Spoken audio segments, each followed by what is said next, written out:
Mario. Hey, this is Craig Harris. I'm the editor-in-chief of the IGN Nintendo DS channel. And so you basically went out and bought a Nintendo DS, and you're wondering what the best game of that system is, or you're trying to be convinced which games can be played on the Nintendo DS hardware. What's the point of the two screens? Well, Nintendo's answer to that is the launch title Super Mario 64 DS. And I have to say that it is a really good conversion of an 8-year-old game. In fact, the Nintendo DS version looks night and day better than the N64 version. Even though the Nintendo DS can't do texture filtering, the developers of the Nintendo DS version went in and actually upgraded the texture work of the N64 level designs, and you'll notice that there's a lot more changes in the way things look. The environments and the characters, they all look much better from a distance. When you actually get up close, they're a little more pixelated than what the N64 version is, because there is no texture filtering, and the N64 actually put that to use pretty well. But all in all, the Nintendo DS version of Mario 64 looks much better than the original game on the N64.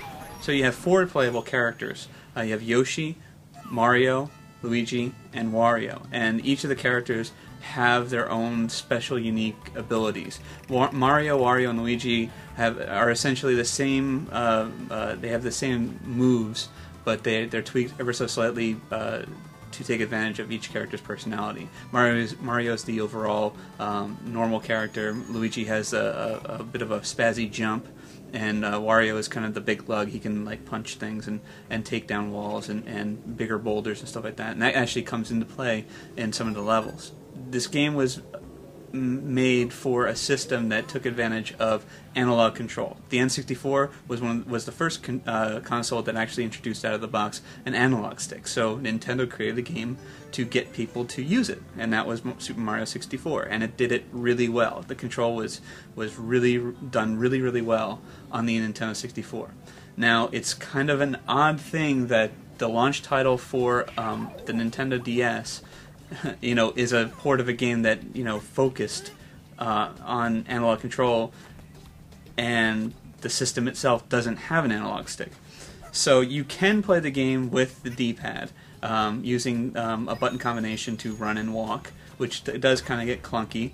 Or you can do what Nintendo programmed into the game and use the lower touchscreen as a virtual analog stick. It works. It doesn't work as well as it should, and I don't think it'll ever work, quite as nice as an analog stick. But it shows that at least Nintendo's addressing the issue of the lack of analog stick on the Nintendo DS.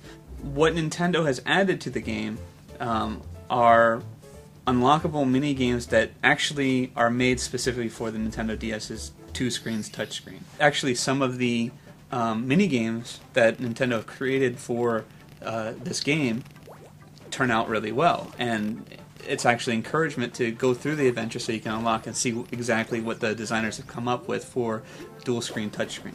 As it stands, Mario 64 is still a great game as a handheld game, and in fact it works really well for the handheld because it's such a pick up and play game. Pick up your system, get a star, save your game, turn it off for great for 5-minute bursts, and that's what the handheld market really kind of caters itself to.